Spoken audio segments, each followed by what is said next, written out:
Yeah, so we're gonna take a quick sidetrack over to Wildemount. This is a fun, Wildemount. That's a the fun theme song of campaign Wildemount. setting. Oh, is it? I'm. Please continue. Okay. This is a campaign setting for Wildemount, which is a location from the popular Dungeons and Dragons web series Critical Role, run by Matt Mercer, with all of his excellent voice acting companions. Cohorts, compatriots. I don't know what language to use for that. Friends. Yeah, friends. There we go. I'm sorry. What is it? Nerdy ass voice actors is the term they like to use. Yeah.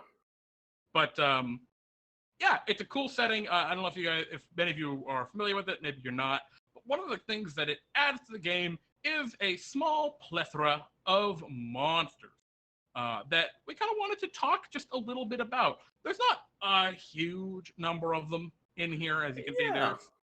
There's maybe like 30 or 40 new monsters. Maybe not even that much. I think about 30 sounds about right. Yeah, but the thing that's really neat about them is, not the thing that's really neat about them. There are a couple of things that are really neat about them. Yeah, there's some interesting mechanics in there. And go ahead.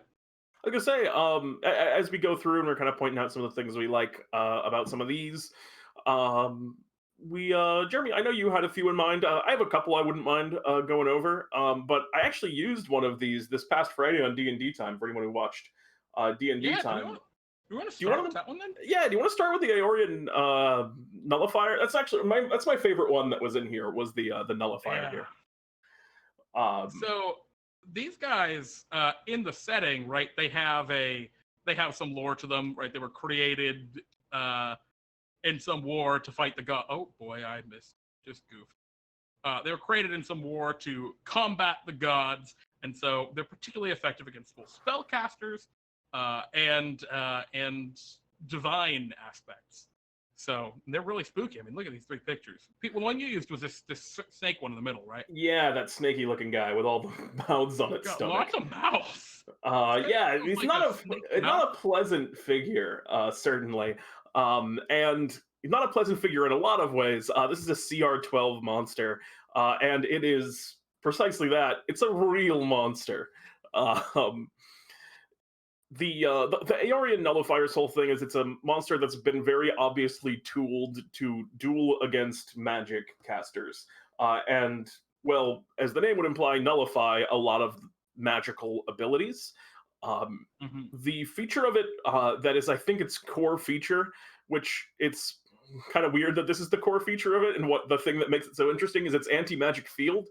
It just gets to cast the anti-magic field spell once per day, but that's an 8th level spell on a CR12 monster, so it's a really high impact spell, which essentially is, for anyone unfamiliar with anti-magic fields, it just negates the presence of all magic around it in a 10-foot radius.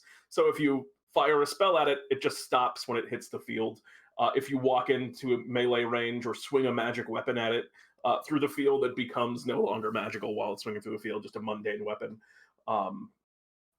It's a very powerful enemy. And along that same status, what Vibanu was saying in chat, once it loses its anti-magic field, which it will eventually lose its concentration and then become vulnerable to spellcasting again, it has counterspell at will. Yeah, it's got an at-will counterspell. It also has at-will dispel magic. Yeah. Well, I mean, but the counterspell's a reaction. It's just so good.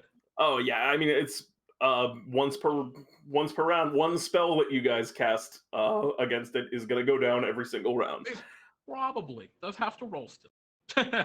That's true. It's likely, I would say, because it also does have that big 18 Sha. But is it fun? I love that question, Frosty Pirate. I love that question because a monster like this isn't meant to be an all-around, you're always battling these kind of monsters. This is meant to be a one-off, hey, you've gotten into a routine with combat and maybe it's starting to feel boring. Here's something really different and really scary to spice it up and give it a different flavor to it. So I think, is it fun? Yeah, I definitely think so. As a player, I love running into these very different monsters that really change the game. I think the other core thing it has on it, it has this horrid gnashing mechanic as well, which it just has these AoE mouths that if you start your turn within too close to it, it creates one of a few effects on you, which is not dissimilar to a Crown of Madness. Or a gibbering mouther, even. This feels just like a hissling mouther, almost, you could have called it. For as long as you have more than one spellcaster. Here, the thing that I think is key about making the Aeorian Nullifier fun is that you just don't use it often. I think this is a very fun encounter if it happens one time and people are like, whoa, remember that time we couldn't use our magic? But if this is the kind of feature that you're putting on monsters consistently, like if all of your monsters have anti-magic fields, and it's like, well, why do we even why do we even have magic? Maddie, I'm glad it was fun when you battled it. Yeah, Maddie battled this guy yesterday, right? Or 2 days ago. 2 days ago. Jeremy's D&D time. Check us out every Friday at 6 p.m. Pacific for Pete and Jeremy's D&D time. Twitch.tv/D&D time. Anyway, there's two things about this I wanted to mention that Pete did not bring over into D&D time when he used it. And that is up here. This sucker's got immunity to radiant and necrotic damage. Yeah, it's pretty good. It's just two hard immunities. Yeah, there are times where that's okay. Where it's all right to run monsters with these huge immunities. There are also times where you can just be like, you know what, let's just make that resistance. And that way, it does still absolutely shut down those options, but not as much. You don't have that, like, the first turn you find out a monster has immunity to something is always pretty sad as a player, when you're like, oh, I'm going to use my disintegrate spell, and then you cast your high level 6 level spell, and then you find out the monster had force immunity, and it's just like, why does it have force immunity and now I don't have a spell? If I were a dungeon master and I wanted to keep these immunities, what I would love to do, right, is I would put this monster in a circumstance where maybe there's a trap that would have dealt radiant damage, and that the monster triggers the trap in front of the players, and that they see that it becomes, that it is immune to that kind of damage. That way they know off the bat, like, all right, this is a challenge to get around now, in addition to all its other problems. That's the thing I think at the end of the day. Enemies like this, and in this genre, which have a really kind of, because I would say this is really a gimmick that it has in this anti-magic field. It's as much a puzzle as it is a monster. So that's not really that scary, right? I mean, like, well, after it loses its anti-magic hits.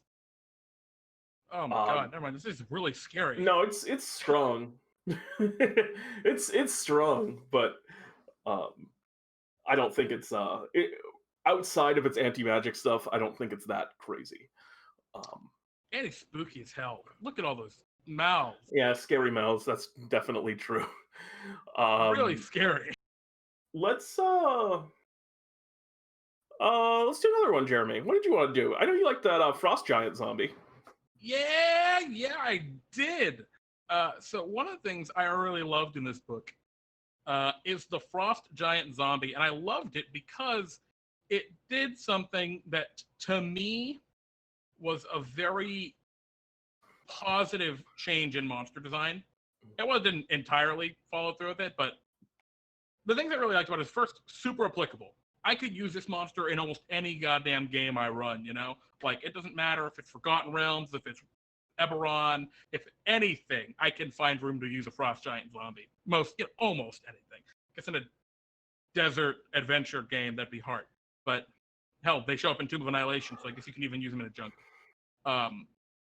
But one of the things I really loved about it is this numbing aura that it gets. Because for the most part, it's pretty straightforward monster, right? It's a zombie, so it has zombie immunities and resistance. It gets cold immunity because it's frost giant. Sure, I'm fine with that.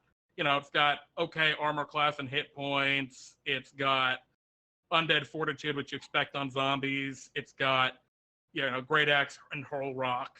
But the thing that I really dug was the numbing aura. And I love this because, let me read what it is. Any creature that starts its turn within 10 feet of the zombie must make a DC 17 Constitution saving throw. Unless the save succeeds, the creature cannot make more than one attack or take a bonus action on that turn. So the idea, right, is like it's like a lesser slow. It's almost like a daze mechanic, if you are familiar with previous editions. And this is so good because this is a monster that has a CC effect that doesn't suck to fight. Yeah, it doesn't invalidate your turn. Most monsters, right, that you're going to battle, they're either going to have a restrain, which, you know, that's the lightest CC you can get in 5e, really, or they're going to stun you. And if you're stunned, you can't play, and that sucks. Like, in my time DMing both 5th edition and previous editions, hard CCs are so fucking lame. They're just not fun to play. No player enjoys being told that your turn, you don't do anything on your turn. Yeah, absolutely. Even dominates can be a little bit. Even dominance can be a little bit brutal. In that you're like still taking a turn, but just yeah. But you don't get to choose what you do, which is why it sucks for a dominate effect. Still, this is a really cool way of like still having a CCing monster without having it be overbearing as all hell. So. Yeah, absolutely. Agreed. It's good design. It's nice to see these kind of changes. There was someone here, Cherry, who was here, was coming up with a lot of different like status conditions that weren't as crippling as a lot of the traditional ones, which I was into when that idea was presented. And I think this is also, Wizards of taking a step in that, I think, very positive direction. Yeah. No, not to say this monster is like perfect. It also has a freezing stare that paralyzes monsters. But I'll be real, if I ran this creature, I wouldn't use its paralyzing stare. Honestly, what I'd probably do is just double the damage, or maybe not double. I'd increase the damage on it and get rid of the paralysis, and that's probably how I would run this monster. But yeah, it's a pretty cool guy. Anything else you want to do on? Is that a pun on it being a frost zombie, Pete? No, I was just saying it's a pretty cool guy. I like the design. I guess it was, but Matt Mercer's a big fan. That's something you're going to see. I guess, again, I say Matt Mercer, but I mean, that implies that he did literally every single inch of this book. But there's consistently a lot of damage immunities on these monsters in this book. Yeah, and that's actually, if I mean, we're not giving a huge review of the book, but at least of the monsters that we're seeing in here, a lot of them have those hard CCs and those damage immunities that are, you know, can be interesting puzzles to solve, but can also feel really bad, especially especially for newer players. Really, more experienced players tend to handle damage immunities a little better because they understand how, you know, having a variety of spell types can be helpful. But new players who are like, oh, big Scorching Ray and Burning Hands and Fireball. I love fire. Right, and veteran players can do that too. But at least veteran players tend to understand the risks in doing that. New players don't, and then feel really sad at 3rd level when they're coming up against this challenge rating 3 Nurglid, who I also really love this monster, who's immune to fire. And then that player, it's like being stunned the whole time because they have, you know, Firebolt as their cantrip and all fire spells, and just, I'm a wizard at level 3. I'll hit it with my staff. Oh, I'm dead. And I think that's an okay thing to do to a player at level like 8 or 9, when it's like you needed to learn this lesson eventually, because that's like a story beat, you know. You've got other spell slots, right, that you can use.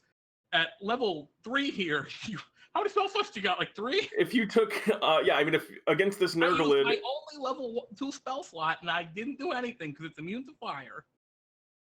If you took Firebolt and Poison Spray as your cantrips against this Nurglid, you are invalid. Jeremy, can we back up to the Gatekeeper construct? But I actually wanted to talk about the Nurgle because you liked the Nurglet as well? Yeah, sure. I do. I actually really like the Nurgle, despite the fact that I just kind of shit on it a little bit. The only problem I had was the fire immunity. Frankly, I mean, poison immunity, I'm not actually even that concerned about. But like, this is a really cool. It's challenge rating 3. It's a low level fiend that doesn't feel like a chump. In my experience, spine devils and what are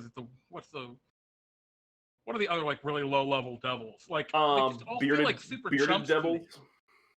Like I've never felt really scared by them. This one, on top of looking really cool, it's got some really cool features, right? It's got shadow stealth, so he can hide as a bonus action, disappear. Terrifying for like a huge demon frog guy who looks like that. That they can just vanish, yeah.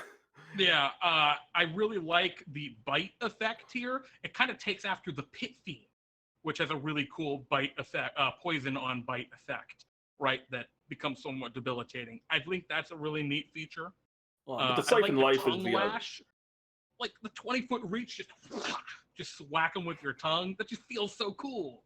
The Siphon Life is kind of the crown jewel of this one, I feel like. Oh, definitely. This is like a low-level boss monster that I think like would feel like a cool boss monster. Agreed. So it's just kind of why I wanted to bring it up really quick, just because the Nurgle is definitely a very, very cool little beastie to add to your little, at least add to my utility belt of fun beasties to use in my games. I'll definitely use them. Every devil has fire poison immunity, though. That's a fair point. Yeah, it's fair. It's fair. But a lot of the times I feel like, even though like the low CR devils, I'm not using them as like an early encounter. I'm using them as the mobs of a later game encounter, personally. Yeah, and Frosty, I didn't. Sorry. Good beat. You can finish your thought. Good. Yeah, I was saying I didn't mean this monster specifically. Pete and I were saying in the book in general, a lot of the monsters have immunities, which can be a big problem if your players don't enjoy having every combat being a puzzle. Like I said, I like the Nurgle a lot. I think it actually works well on this guy. It just can feel bad, depending. Just about everything in here has damage immunities. Yeah. Like every monster in the book. It's a little extreme. But Pete, yeah, can we do the Gearkeeper construct? Yeah, let's look at him. Page 290. He had exactly. Dude, what a cool looking creature! This ball of blades. Yeah, it's pretty cool. This one had exactly one feature that I liked a lot. And the whole thing kind of at all. I was gonna be like, whoa. No, I mean it has a lot of cool stuff. I mean, it can uses all of its arm blades, and it launches spears, and it has a shrapnel blast, and it's immune to fire, poison, and psychic damage.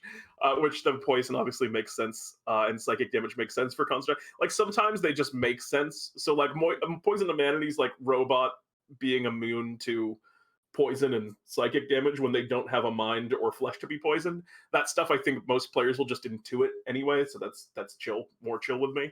But I really liked the rapid shifting ability, which is just opportunity attacks made against it have disadvantage. It creates an environment where you're encouraged to move the gear keeper construct around a lot and to like move it throughout the battlefield and to get different people within its little like whirling blades aura that it has. It gives players love making opportunity attacks. Just like, oh, wait, are you asking me, do I want to make a free attack? Yes, I would love to. And even though it's a disadvantage because of the nature of the ability, it's just keeping your players engaged and moment to moment during the enemy's turn. It's a good effect, and I can see having a lot of fun with it, especially in conjunction. This is a pretty high CR enemy. In conjunction with its high armor class, that disadvantage is pretty crippling. So it's not going to just get destroyed if you want to move it around the battlefield. And I'm firmly of the belief that good, fun 5e combat comes in a lot of the times with enemies, a battlefield that is in motion and people moving around and taking different places. Yeah, I like that one feature. Yeah, it's a dynamic monster. Along that line, right, this ties back to Pete and I were saying earlier when we were talking about the Nullifier. or even the Frost Giant to a lesser degree, right? This creates a different dynamic in the combat. This creates a very mobile dynamic in the combat where just because you're in the back doesn't mean you are safe. And a lot of especially when you get to, when you're fighting CR10 monsters, right? Like level 8, 9, 10, 11, whatever. Those with spellcasters in the back, my solicitor, I stand in the back. Paladins, protect me. Go fight the monster. And the monsters just smash themselves against the paladin. And they're just used to just being in the back and being safe. And this totally changes that, right? Changes up that dynamic and provides a unique kind of gameplay. So keeping that kind of stuff in mind when you're designing your combats and your custom monsters, I think really important, right? How can this monster add a different dynamic to the combat than an ogre who's just going to walk up and hit with their big hammer or whatever? Absolutely. Yeah, it's good. I completely agree, Frosty. It's good to allow your players to do that, but occasionally flip it on their head. Exactly. Let them lull into a false sense of security, and then nullify them. Jeremy, I think you had one more you wanted to do. Was the basilisk, right?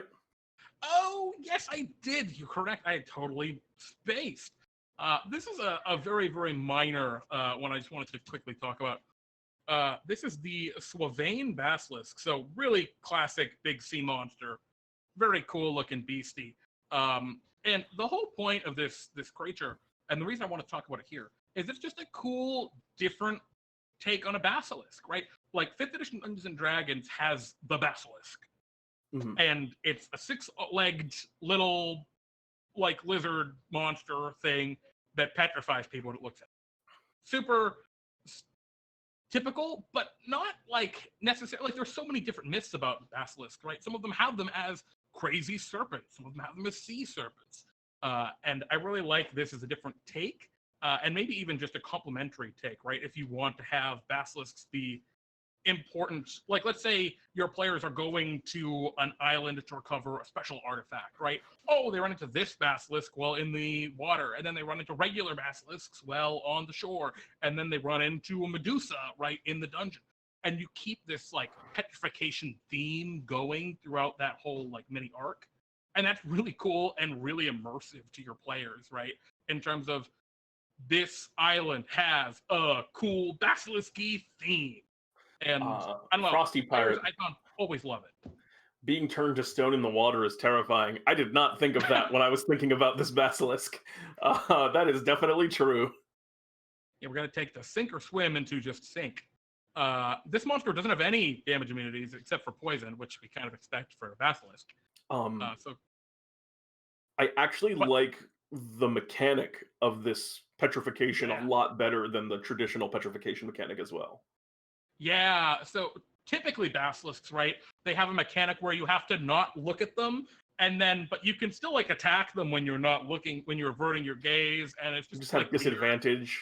Yeah, and it's well, you know where they are, I guess, but you're not looking at them, so you can just go run perfectly at them while not looking at them, and then just swing your sword at the thing you're not looking. It's just weird.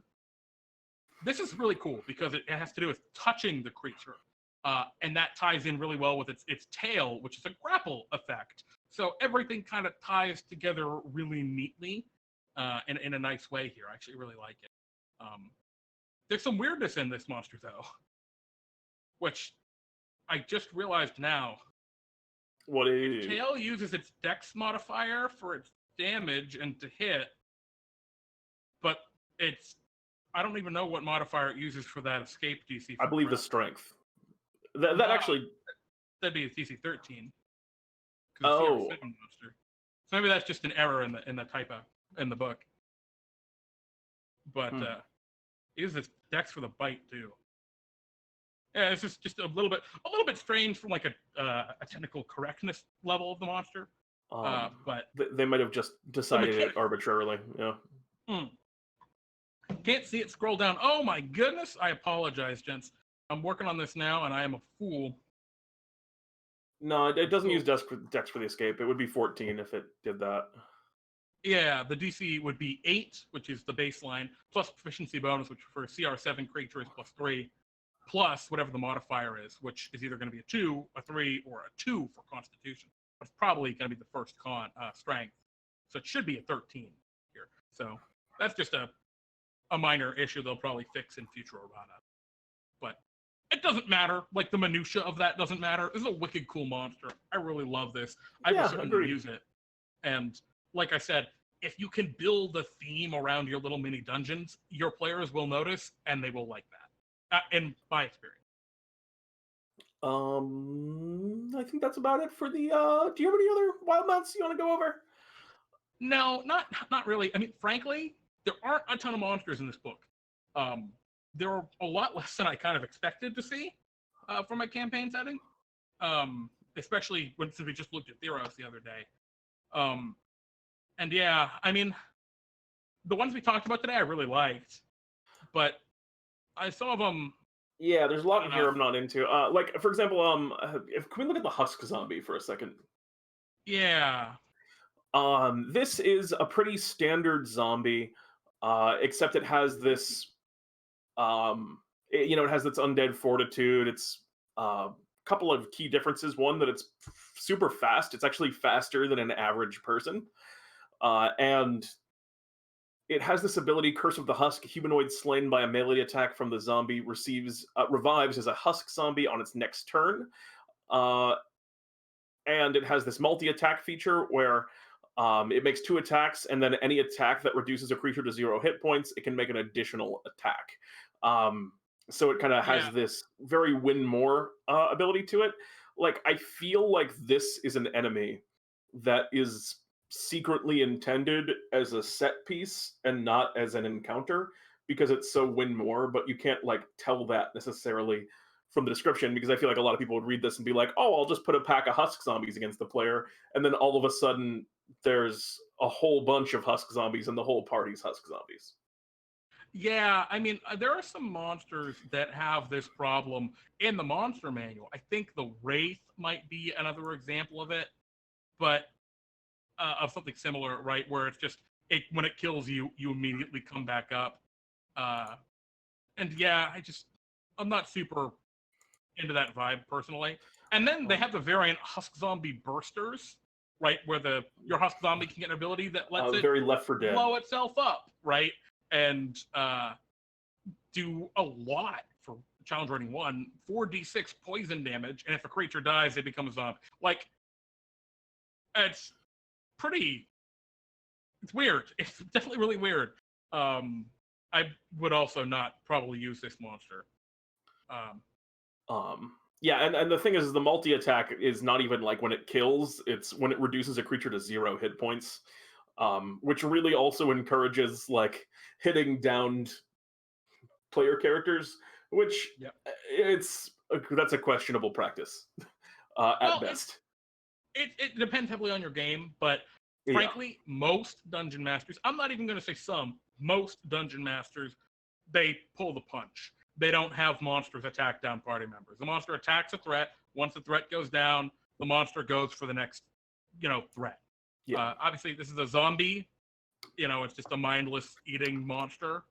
So it would make sense for them to attack down players, but it just is a bad feel. A much better implementation of this is actually just the standard Knoll from the monster manual, which when it reduces a creature to 0 hit points, it can move and attack another creature as part of the same move. That's a much better rampage feature. Much better design in that regard. Not better in terms of like more fun to play with and against. Which I think what we mean by that. Yeah. I think that's always the goal at the end of the day when you're designing monsters. You want to make something that's fun to fight. Absolutely. But these are the monsters of Wildemount that we wanted to talk about. Some cool ones in there. Definitely some that I wasn't too crazy about, which we didn't talk about. But that's it's going to do it for us, Jeremy. Do you want to take a break? Yeah, guys, we're going to take a quick break. And Pete, what are we going to do when we come back from our break? We are going to be going over some stuff from Reddit. We got a whole slew of subclasses that I grabbed off of the top from the last month of the Unearthed Arcana subreddit. For anyone unfamiliar with the subreddit, it is a place where people post homebrew work, much like our workshop or completed work, but on a huge scale. Tons of people post stuff all the time, and there's some cool ones here. So I'm excited to go over some of those. We picked from the top list, so these are ones that at least other people thought were like really cool. So it'll be a very interesting thing to talk about. Yeah, we'll be right back. See you soon, you guys.